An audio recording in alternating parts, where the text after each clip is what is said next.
I was watching a man in a high-end airport lounge the other day, the kind of place designed to be the pinnacle of human comfort. He had everything.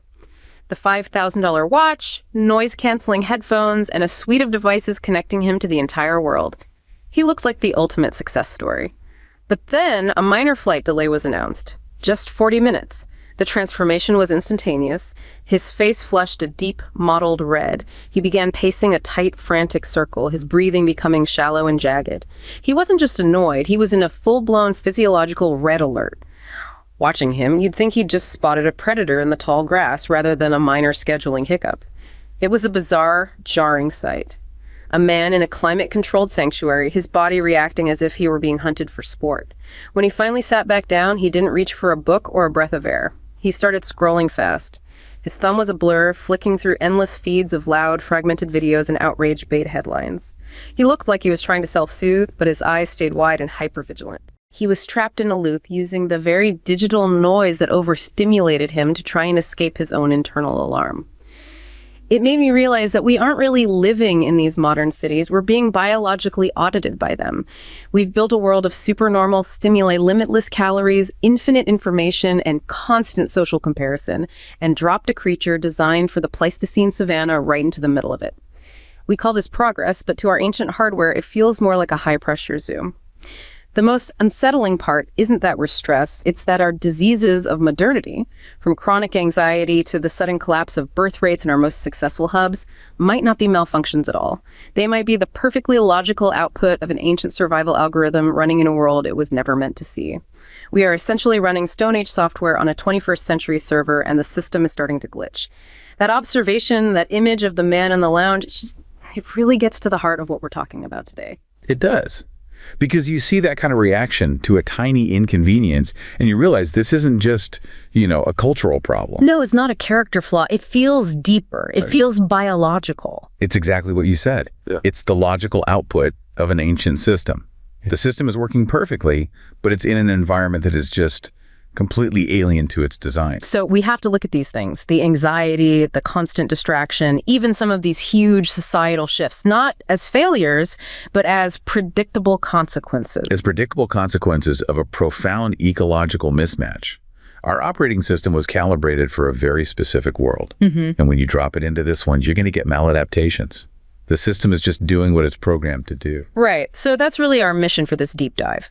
To get into those specific maladaptations, to figure out where that Stone Age software is really struggling with the 21st century server, we're going to be looking at really three core areas. First, the neurological price we pay for just living in these huge, overstimulated cities. And that will lead us into the second part, which is this really chilling analogy, the behavioral sink, and how it might connect to what we're seeing with, say, declining birth rates. And then finally, we'll look at how we're coping, or trying to cope, how the very definition of status is being reinvented to deal with all these new digital pressures, especially with AI sort of accelerating everything. It's all about that fundamental tension, isn't it, between our biology and the world we've built. Exactly. So let's start with that foundational conflict, the evolutionary mismatch. We use this term, Stone Age software. What does that actually mean? What was the world it was optimized for? We call it the environment of evolutionary adaptedness, or the EEA. And you have to picture a world that is, in almost every way, the opposite of a modern city. So small groups of people. Very small, highly cooperative social groups. You know everyone. Threats were very clear and very acute. A predator, a rival tribe, a storm. Things you could fight or run away from. Precisely. And your life demanded constant physical exertion. There was intermittent scarcity of food. And connection, crucially, was face-to-face, embodied.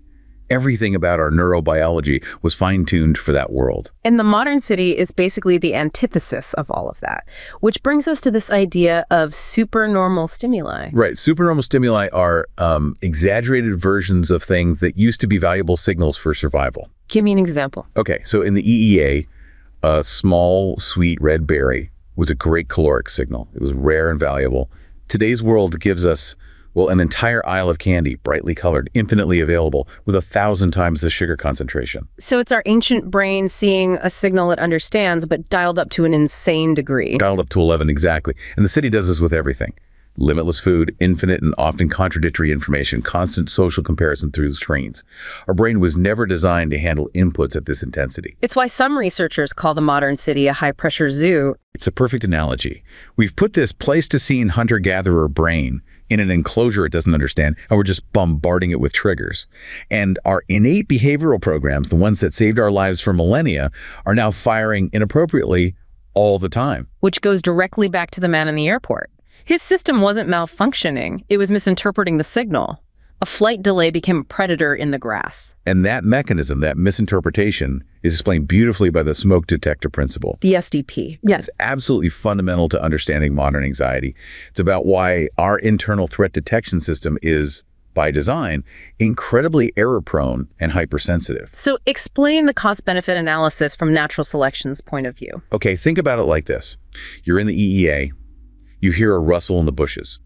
Reacting to it, a false alarm, costs you maybe 100 calories and a brief spike of anxiety. A very trivial cost. But not reacting. The cost of a missed threat, of not reacting when it's a real predator, is catastrophic death. It's an unrecoverable cost. So evolution doesn't care about accuracy. It cares about survival. It's better to be safe than, 1,000 times over. Precisely. The system is heavily biased towards overreaction. If there's even a 1% chance the rustle is a lion, the optimal survival strategy is to react 100% of the time. Which means 99 times it's a false alarm. It's just the wind. Right. And in the ancestral environment, that was fine. The anxiety spike came, you saw it was just the wind, and it dissipated. The threat was resolved. But in the city, the threat is never resolved. It's a constant low-grade hum. It's a constant low-grade and non-physical threat. That's the key. Your brain doesn't have a separate, evolved response for, my boss is unhappy with my report, or I might not make rent this month. It just files all of that under imminent danger. It categorizes all these uncertain, high-stakes modern cues as the same kind of persistent physical danger that requires constant, unending vigilance. The man in the lounge wasn't afraid of being late. His ancient software registered loss of control and uncertain future as a survival threat. And the physiological result of that is the constant activation of our stress response system, the HPA axis. Hypothalamic pituitary adrenal axis. Yes. It's our body's master switch for stress. It releases cortisol and adrenaline, and it was designed for what you could call burst mode. A short, sharp shock? Exactly. A response to an immediate crisis that lasts for minutes, maybe an hour or two at most. But the city keeps that system switched on chronically. So cortisol, which is meant to divert energy to your muscles for a quick fight or flight, just stays elevated for days, weeks, years. And what does that do to you long term? I mean, this isn't just a feeling of being stressed out. This is causing actual physical damage, isn't it? It is. This prolonged elevation of cortisol leads to something we call biological attrition. Attrition, like a war of attrition. It's a perfect term. The body is forced to survive this low-intensity, long-term war that doesn't physically exist. And that results in systemic inflammation, where your immune system is basically on a hair trigger, sometimes attacking healthy tissue. It causes metabolic dysregulation, affecting insulin and how you store fat. So the body is just wearing itself out. It's constantly exhausting its resources, which leads to the faster onset of all sorts of chronic and AIDS-related diseases. Let's try to ground this in a real-world example. We have the story of Kenji, an architect in Shinjuku, which is, the epitome of this kind of sensory bombardment. Absolutely. The case of Kenji really paints a picture of this. So this was a study that followed his daily life. Every morning, he goes down into the subway, and the train car is so dense he's in constant physical contact with strangers. Which, for a primate species that evolved to have clear personal space and trust within a small tribe, is a profound violation. Your ancient brain reads that unwanted physical encroachment as a potential threat, a precursor to conflict. And then he gets out of the subway, and he's in this canyon of flashing digital billboards, 50 feet high, screeching trains, constant notifications on his phone. These are not just background noise. Each one is a distinct, high-intensity, supernormal stimulus. A sudden sound, a flash of light in his peripheral vision. Each one triggering a microdose of cortisol. Exactly. His HPA axis is just screaming, So by the time Kenji even sits down at his desk, his body has already fought a dozen invisible battles. It's been through a war that never actually happened. And the real cost is that this continuous state of vigilance means he never gets to rest cognitively. He is just biologically protesting this environment that's too loud, too crowded, too much. Kenji's day is a perfect illustration of sensory overload. Academically, you could define that as the psychological tax of an unsustainable urban design. It's actively degrading the one finite resource we all have, our attention. Right, so the city is designed to just consume our attention like a battery, and that drain has a name, doesn't it? Attentional fatigue. Precisely. We all have a finite pool of what's called directed attention. That's your voluntary executive focus, the mental energy you use to consciously ignore distractions and concentrate. And city life is a constant assault on that battery. Think about the cognitive load. Filtering hundreds of conversations in a cafe, predicting the movement of cars and people at an intersection, just tuning out the siren that's always in the background. That constant filtering leads to attentional fatigue. And when the battery is low. When the battery is low, you get irritable. Yeah. You make poor decisions, you're forgetful, you lose the capacity for empathy and deep connection. These are all clear signs of a system that is just under an unsustainable load. Let's get a little more specific on the auditory and visual parts of this, because the science here is really eye-opening. Let's start with the sound, the auditory assault. Research has shown pretty conclusively that chronic exposure to noise above 55 decibels, which is the baseline in many cities, triggers an immediate release of cortisol and adrenaline. And this isn't just while you're awake. No, and this is the crucial part. The physiological stress response persists even during sleep. It leads to something called sleep fragmentation. So you might think you slept 8 hours, but the quality is so degraded that your brain never reaches the deep restorative phases. Which then impairs your memory, your ability to solve problems. And critically, it weakens your immune function. The city is essentially a low-frequency sonic weapon that keeps your body in a state of chemical defense 24/7. And visually, it's just as taxing on that finite battery of attention. It is. The urban landscape forces constant visual directed attention. You're bombarded by high-contrast signs, flashing lights, and of course, digital screens. And there's something about the way screens flicker, right? Yes, the flicker fusion rate. It's the threshold where our brain perceives flashing light as a steady, continuous source. Many digital displays flicker just below that rate, and while you don't consciously notice it, your brain is working overtime just to process it into a stable image. It causes this subtle but persistent visual fatigue. So faced with this constant barrage, it seems logical that we'd have to develop some kind of coping mechanism, some kind of behavioral strategy. We do. It's often called the urban screen. It's a primary coping strategy. The urban screen, what is that? Since your attentional battery is constantly being drained by the external world, you have to conserve energy by reducing the input from complex social and emotional sources. So you avoid eye contact. You put on a neutral, unapproachable face. You deliberately ignore social cues that aren't essential. It's a rational trade-off. Yeah. You're sacrificing social connection to conserve attentional energy. But the long-term cost is that it diminishes social cohesion and deepens feelings of isolation. And there's an academic term for this accumulated cost, right? Allostatic load. This is the physiological debt we're all carrying around. Allostatic load is the cumulative wear and tear on your body that results from chronic stress. It's the price you pay for constantly having to adapt and maintain stability, or allostasis. In a high-pressure city, that load is just perpetually high. The engine is always running hot. And what does that high load do to the actual structure of our brains? You mentioned the city is literally rewiring us. This is where it gets really serious. Chronic urban stress, measured by high allostatic load, results in measurable neuroplastic changes. We see a very distinct pattern. Which is? Dendritic atrophy in the hippocampus, which is the part of your brain vital for memory, learning, and navigating space. And at the same time, hypertrophy in the amygdala, which is the brain's fear and threat detection center. So wait, the memory center is shrinking and the fear center is growing. Is it too simplistic to say the city is literally making us worse at memory and better at being afraid? That is the structural reality. The brain is remodeling itself to prioritize chronic vigilance over high-level cognition and rest. It's an adaptation, yes, but it's a profoundly costly one. That is a heavy thought. The idea that our environment is structurally damaging us, but it must also point to solutions, right? The idea of a neurorestorative city. Absolutely. The science that identifies the problem also points to the cure. There's a concept called attention restoration theory, or RT. And what does that theory propose? It argues that certain environments allow that finite resource of directed attention to replenish. And the key ingredient is soft fascination, gentle, non-demanding engagement. The kind of thing you get from looking at trees or water or clouds. The kind of thing nature provides. So the goal of a sustainable city shouldn't just be about energy efficiency. It has to be about being neurorestorative. Exactly. It means mandating things like acoustic zoning to create quiet areas, using restorative light spectrums instead of harsh blue light, and critically, integrating accessible, real nature, not just a few planters, to consciously reduce the cognitive load and allow our attentional batteries to finally recharge. We've laid out this pretty intense picture of the neurobiological tax the city puts on us as individuals. But what happens when that pressure scales up? When it starts to affect our most fundamental social and even reproductive drives? Well, that's where we have to turn to one of the most unsettling metaphors in all of sociology, the behavioral sink. This comes from the work of an ethologist named John B. Calhoun, and his most famous experiment was called Universe 25. Required reading, for sure. It's a difficult but essential piece of research for anyone thinking about urban density.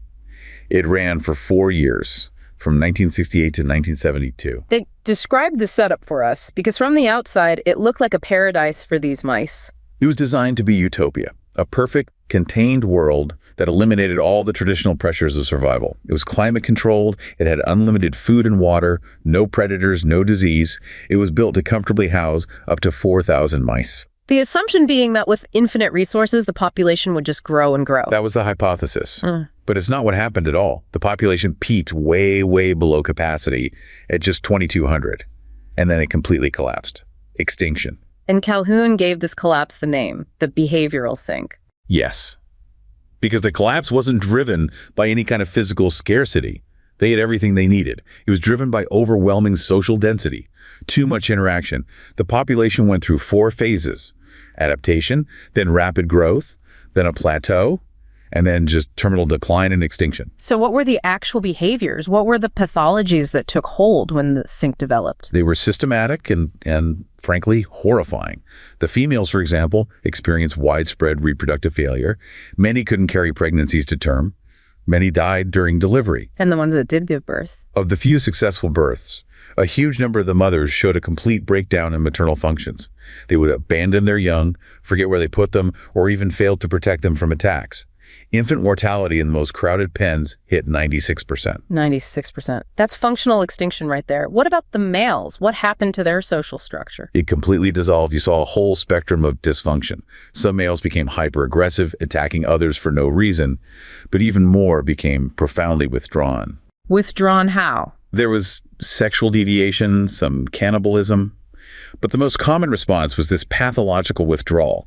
They would only move to eat and drink, and they'd do it when everyone else was asleep, completely abandoning their social roles. And yet, despite this withdrawal, there was also this weird phenomenon called pathological togetherness. That was the central paradox of the sink. Even though there were huge empty areas of the enclosure they could have gone to, during feeding times, dozens and dozens of mice would cram into one single pen, the behavioral sink fighting over food that was equally available in all the empty pans. So they chose the high-stress density over the quiet abundance? They did. It showed a complete breakdown of functional social logic. It was replaced by this disoriented, frantic need for proximity, no matter how damaging it was. But the most disturbing group of all, and the one that feels most relevant today, were the mice that Calhoun called the beautiful ones. The beautiful ones. They represented the final stage of evolutionary surrender. These were mice that just withdrew from everything. They never mated, they never fought, they never engaged in any of the complex behaviors of being a mouse. So what did they do? They focused obsessively on just 3 things: eating, sleeping, and this is the critical part, grooming. They were physically perfect specimens. Their coats were pristine, but they were, in Calhoun's chilling phrase, socially obsolete. They were healthy, well-fed, and capable of breeding, but they just chose not to. It was a failure of the will to live a meaningful, generative life. It was, and Calhoun's ultimate conclusion was that the collapse wasn't about resources. It was about the loss of functional roles, the loss of purpose that comes from struggle. He called it death squared. Death squared. First came the behavioral extinction, the death of the spirit, the loss of roles, and that was inevitably followed by the biological extinction, the death of the body and the population. And Calhoun himself saw this as a direct warning for humanity, didn't he? That hyperurbanization could do the same thing to us. He did. And when you look at the parallels in our most advanced, affluent, dense societies, especially around fertility rates, it's impossible to ignore. We're seeing what some people are calling a quiet collapse in our own reproductive vitality. We are. In the U.S., the fertility rate is well below the 2.1 replacement level. It's down around 1.6 now. And this isn't because of poverty or lack of resources. It's a conscious, widespread behavioral choice. And the reasons people give are really telling. It's not just about money. No. Polling shows that 57% of adults without children say they just don't want them. And 44% say they're prioritizing their career or personal life. It's a calculated choice that mirrors what happened in the mouse utopia. The perceived cost of raising successful children in a high-density, high-competition world is just too high. This idea of losing generative purpose, it feels like the human equivalent of the mice whose roles were just eliminated by their perfect environment. When you remove friction and necessary struggle, human roles can become inert. The priority shifts to what we can call somatic maintenance, just the cost of maintaining yourself. And we see the downstream effects. Rising loneliness, less physical intimacy, a general loss of what you might call relational stamina. The cognitive price of a complex social life in the sink is just too high for many. And we have a perfect human example of this calculation. The story of Minna, a professional woman in Seoul. The cost of just keeping up, for her, outweighs any motivation for having a family. Her story is so insightful. Minna is a successful marketing executive in Seoul, 32 years old, one of the most dense, high-pressure cities on Earth.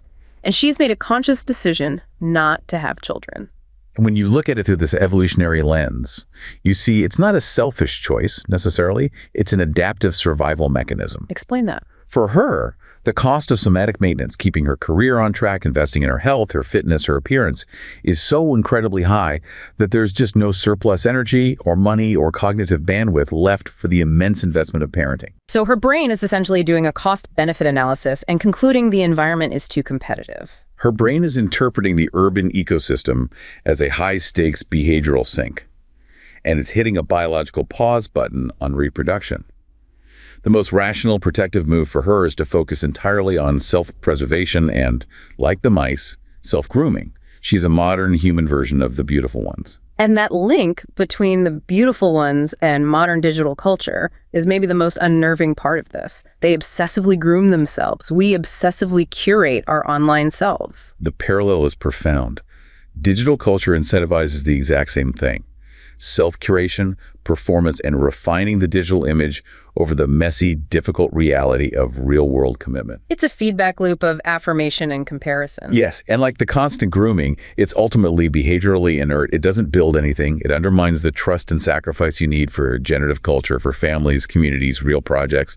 The self just dissolves into this polished stream of reactions. It's sterile, but aesthetically refined, just like Calhoun's mice. It gives you the feeling of connection and purpose without any of the friction or work required for the real thing. It is the ultimate social supernormal stimulus, a low-friction, high-reward substitute for effortful reality. Okay, we have to pause here and inject a really important counterpoint. Because it's easy to draw these parallels, but humans are not rats. We're primates, and we're supposed to be much better at handling density. That is an essential piece of context. Yeah. Yes. Crowding studies in humans and other primates like rhesus monkeys and chimps show that we have very robust counter strategies. We don't just default to chaos. So what are some of those strategies? How do we cope? In dense situations, primates often ramp up appeasement behaviors. More grooming, which is a social pacifier. More emotional restraint. The elevator effect. The elevator effect, exactly. In a crowded elevator, we all instinctively become quieter, more controlled. We avoid eye contact. We flexibly adjust our behavior to reduce friction. In studies with rhesus monkeys, when density was high, aggression didn't increase. In fact, friendly contact, like grooming, actually went up. So we have the biological tools to handle density. Why, then, does the behavior sink analogy still feel so potent as a warning? Because of the crucial caveat. The social fabric only holds up to a point. It rips when density is combined with a very specific kind of scarcity. Not a scarcity of food or water like in the wild. No. For us, it's a scarcity of non-material resources, a scarcity of stable, meaningful roles, a scarcity of cognitive bandwidth, a scarcity of real, unmediated connection. When density is combined with overwhelming competition for status, for housing, for social validation, that's when our primate coping strategies can fail. And that's when the dynamics of the sync withdrawal, inertia, reproductive collapse start to look frighteningly familiar. That discussion of scarcity, especially the scarcity of cognitive bandwidth, is the perfect bridge to our third topic, the evolution of human status. Status competition is human universal. It's baked into our biology. But the currency of status, what we compete for, that changes. It has to change. The signal has to adapt to the environment. And to understand how it's changing, we have to start with the foundational idea here, which is costly signaling theory, or the handicap principle. So remind us, what makes a signal costly and therefore believable? For a signal to be an honest indicator of your fitness, your health, your wealth, your intelligence, it has to be costly to fake. The high cost of producing the signal is what proves you have the surplus resources that others lack. If the signal is cheap, everyone can fake it and it becomes meaningless. And in the ancestral environment, what were those costly signals? They were often things that were, on the surface, very inefficient or risky. Take hunting in the EEA. Often hunters would go after huge, dangerous prey, even when smaller, safer animals were available. Why'd do that? Because successfully bringing down a mammoth was an unambiguous, unfakeable signal of strength, skill, coordination, and your ability to manage risk. Failure was costly, so success was an honest broadcast of your supreme competence. It made you a more attractive mate and a more valuable ally. And that same principle carried over into more recent history with what we call conspicuous consumption. Absolutely. Wasting resources on luxury goods that weren't functionally better than cheaper options was the honest signal of wealth in an era of material scarcity. The very ability to squander money proved you had a massive surplus of it. But as you said, in our modern world, material abundance has totally devalued that signal. Anyone can lease a luxury car or buy a convincing knockoff. The cost-to-fake ratio has just plummeted. The signal has become noisy and unreliable. So evolutionary pressure demands that new, honest signals of adaptive fitness have to emerge. Which brings us to the key question. In our world, a world optimized for algorithmic dopamine hijacking, what is the ultimate modern scarcity? What is the one resource that is truly rare and difficult to possess? It's internal. The ultimate modern scarcity is cognitive bandwidth and undistracted time. We are drowning in a sea of infinite information, notifications, and comparison engines, all designed to capture and fragment our attention. To have control over your own mind in this environment requires an immense, ongoing, and very costly effort of self-control. Which means the new, expensive signals of status are all centered on this idea of sovereign scarcity and cognitive autonomy. And the story of Julian, the venture capitalist, is a perfect example of this in action. It really is. So Julian is a VC in the Bay Area. And while all his peers are showing off the latest smart glasses and their multi-screen trading setups, he's gone in the complete opposite direction. He practices what he calls sovereign scarcity. What does that look like? He carries a dumb phone, a light phone that can only call and text. He's intentionally cut himself off from the algorithmic loop. He pays a huge premium for analog experiences, silent retreats, hotels with Faraday cages to block all signals, dinners where everyone's phone is locked in a box. So in the 20th century, status was what you could afford to buy. For him, status is what he can afford to ignore. Exactly. He is broadcasting his fitness not through what he consumes, but through the costly display of cognitive autonomy. He's signaling that he has the power to resist the most addictive stimuli of our time. It's the new frontier of competition, owning your own mind. His minimalism is the ultimate luxury good. And it functions perfectly as a costly signal. Digital minimalism is costly because it requires immense, sustained self-control to override your brain's natural attraction to all those supernormal stimuli, cultivating deep focus signals that he can afford to pay the opportunity cost of instant gratification. It shows superior long-term planning. So it's more than just a lifestyle trend. It's a genuine evolutionary response. He's literally paying to lower his allostatic load. That's it, exactly. Paying for silence or a digital-free retreat is paying for a neurorestorative state. He's signaling, I am immune to the neurological damage that is crippling everyone else. It demonstrates a high degree of executive control. It says, I am the author of my life, not just a reactor to a stream of notifications. It completely reframes the competition. It's not about who has the biggest house anymore. It's about who has the most quiet, functional mind. The wealth has moved inward. And that internal wealth, that cognitive autonomy, is now the most reliable signal of adaptive fitness, because it's the hardest and most costly thing to maintain in our world. And if these digital stimuli are already a stressor, then artificial intelligence is the ultimate accelerator of this evolutionary mismatch. It's automating not just physical labor, but thinking itself. Right. AI poses an existential challenge because it threatens to remove the very generative friction, the struggle that we need to develop and maintain our core human skills. The very thing Calhoun saw was necessary to avoid the behavioral sink. And we're already seeing two interwoven patterns emerge from this. The first is de-skilling, the loss of cognitive skills we already have because we over-rely on AI to do them for us. Like using GPS means you no longer build a mental map of your city. The skill just atrophies. Exactly. And the second, which is maybe more concerning, is no skilling. That's the elimination of the environments we need to acquire those skills in the first place. The muscle of critical thinking can't develop if it's never exercised. And this shift is happening so fast. A recent survey from Elon University found that 61% of experts predict that the changes to our native human abilities from AI by 2035 will be deep and meaningful, or even dramatic and fundamental. It's a massive consensus of concern. And while some experts were optimistic, they saw AI as a tool to handle grunt work, freeing us up for higher-level creativity, the majority focused on the areas where our core humanity feels most threatened. So let's go through some of those major negative trends they predicted. The first one hits right at the core of our identity, our capacity and willingness to think deeply. Right. Capacity and willingness to think deeply. 50% of the experts predicted a negative change here. And it boils down to the fact that cognitive effort is, well, effortful. Our brains are wired to conserve energy. If an AI can provide a plausible, well-written answer, we'll take it. So the muscle of hard thought just weakens over time. It atrophies. And it makes us less capable of tackling the truly complex, ambiguous problems that AI can't solve. Plus, as the internet gets flooded with AI-generated content, just finding authentic human sources becomes a huge task in itself. Okay, the second big concern connects right back to the behavioral sink, the impact on our social and emotional intelligence. Yes, social and emotional intelligence. Another 50% predicted negative change. This is the threat of the perfectly calibrated digital companion. An AI substitute, like in the movie Her, can be tailored perfectly to your psychological needs. It offers a low-friction, high-reward interaction. So why bother with a messy, complicated, real human relationship that requires compromise and vulnerability? Exactly. Why do the hard work when a symptete can offer perfect attunement on demand? This could just pour fuel on the fire of the loneliness epidemic by weakening the social muscles we need for real connection. The third prediction is about our own self-belief, a loss of confidence in our own judgment. Confidence in native abilities. 48% predicted negative change. As we outsource navigation, calculation, research, even creative writing to these opaque systems, we start to lose faith in our own inherent judgment.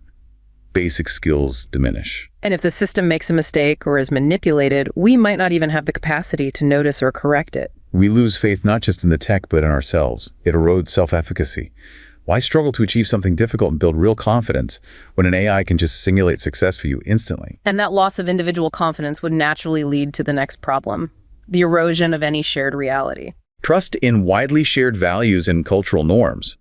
48% predicted more negative change here. AI is the ultimate engine for misinformation. With deepfakes, hyper-personalized realities, algorithmic bubbles, we each end up living in our own isolated information world. And when you can't agree on basic facts, how can you have a cohesive society? It's incredibly difficult. The very foundation of trust in institutions and shared experience just crumbles. The fifth point gets to mental well-being, which you can see being hit from all these angles at once. Mental well-being. 45% saw a negative trend. A huge part of human self-worth comes from feeling useful, from feeling like the world needs our contribution. Experts worry that as AI eliminates more and more generative roles, it will trigger a profound crisis of purpose and agency. It's the constant comparison to a system that is infinitely capable, Which leads to feelings of inadequacy, anxiety, and a deep sense of helplessness. The feeling that the world would actually run better without you. That is an existential threat to mental stability. Sixth is the outsourcing of our moral compass. Empathy and application of moral judgment. 45% predicted a negative change. We're already using AI to make sensitive decisions in things like loan applications or even judicial risk assessment. But if we outsource our ethical reasoning, we remove the hard work required to develop a moral character. Moral growth requires that friction, that ambiguity. It requires taking personal responsibility for a difficult choice. If we let an algorithm make the choice, we never develop our own empathy or moral stamina. Agency is a central theme of this whole deep dive, and the seventh prediction focuses on what's called the paradox of control. Individual agency, the ability to act independently. 44% predicted a negative change. This is the paradox. AI tools make us feel more powerful, more in control.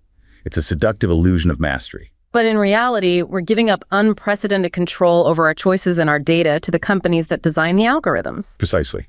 We weaken our ability to solve problems on our own, making us more and more dependent on these opaque, externally controlled systems.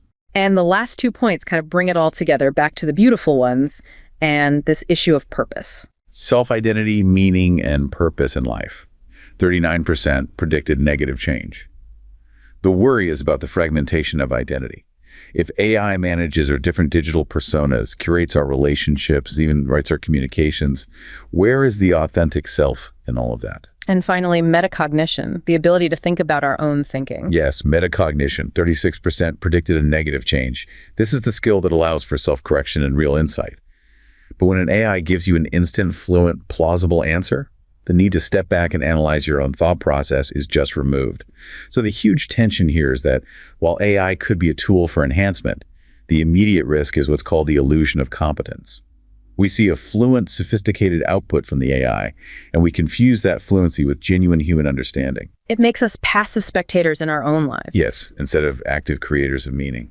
And this fundamentally changes the quality of our interactions with each other. It moves us away from genuine mutuality. It erodes what the philosopher Martin Buber called the I-thou relationship, a direct, mutual, honest engagement between two people. Instead, so much of our interaction is now mediated by filters, dating apps, e-commerce, social media, creating an I-it-thou dynamic. Where the it is the algorithm, the corporation. Yes, the interaction is synthesized and optimized for a non-human goal.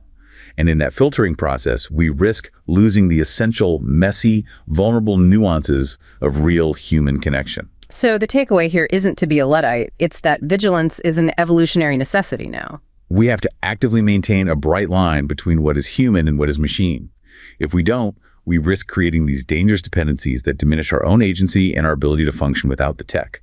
The goal has to be augmentation, not replacement. So we've gone on quite a journey, from a man in an airport lounge to a crowded subway in Tokyo to a doomed mouse utopia, and finally to the hyper-stimulated landscape of AI. And through it all, we've seen this consistent theme. Our human system, which was built for intermittent struggle and embodied connection, is reacting in very predictable ways to a world of supernormal stimuli and cognitive automation. There's a profound paradox here, isn't there? Our progress has solved so many ancient problems of scarcity. We have material abundance beyond our ancestors' wildest dreams. But that very success has eliminated many of the functional roles and the necessary struggles that sustained our social, our reproductive, and our cognitive vitality. And that leads to this quiet, subtle collapse we see in things like chronic anxiety and falling birth rates. So the most sobering thought of all is that these diseases of modernity might not be diseases or malfunctions at all. They may be the perfectly logical, expected consequences of running Stone Age software on a 21st century server. It's a descriptive reality that is shaping our society at the most fundamental level. The world we've built has become a continuous, involuntary biological stress test. A test called modernity, where the daily struggle is now to preserve our own agency and meaning in a landscape that's optimized for our convenience and increasingly controlled by intelligent non-human systems.